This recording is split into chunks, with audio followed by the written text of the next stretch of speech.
لو مدینے کی تجلی سے لگائے ہوئے ہیں، لو مدینے کی لو مدینے کی تجلی سے لگائے ہوئے ہیں، دل کو ہم مطلعے انوار بنائے ہوئے ہیں۔ حضور کے ایک صحابی ہیں حضرت سفینہ رضی اللہ تعالیٰ عنہ، وہ کہتے ہیں کہ میں کسی سفر میں جا رہا تھا، کشتی میں سوار تھا کہ راستے میں کشتی ٹوٹ گئی۔ جب کشتی ٹوٹ گئی تو وہ کہتے ہیں کہ میں اس کے ایک تختے پہ بیٹھ کے سوار ہوا، اور میں نے جو باقی کا سفر تھا اپنا وہ اسی طرح اپنا طے کیا۔ جب میں جا رہا تھا تو سامنے ایک علاقہ مجھے نظر آیا جو بڑا خطرناک جنگل تھا۔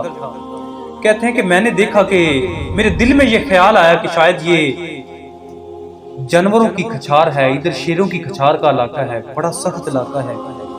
تو حضرت سفینہ کہتے ہیں کہ میں گھبرایا نہیں، لیکن جب میں تختے سے نیچے اترا، جب میں جنگل میں نے قدم رکھا تو جو میں ذہن میں سوچ رہا تھا تو وہی ہوا۔ جب میں نے وہاں پہنچا تو کیا دیکھا کہ وہاں سامنے سے ایک شیر آ رہا ہے۔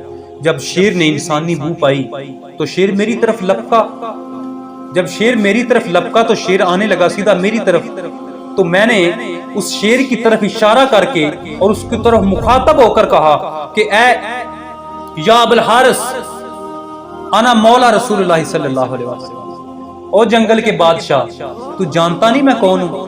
میں رسول اللہ کا غلام ہوں۔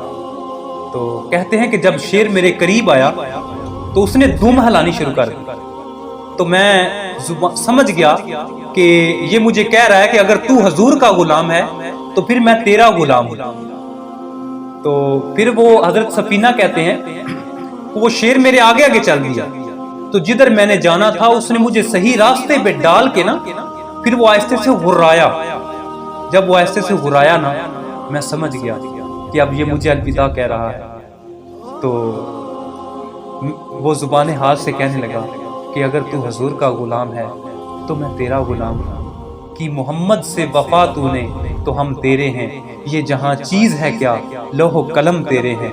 یہ بات میں اپنے سے نہیں کہہ رہا، یہ امام بہقی نے اس کو روایت کیا ہے، مستدرک میں الحاکم نے بھی اس کو روایت کیا ہے، دیگر کتب مصنف عبد الرزاق میں بھی یہ حدیث موجود ہے، دیگر کتب میں بھی یہ موجود ہے۔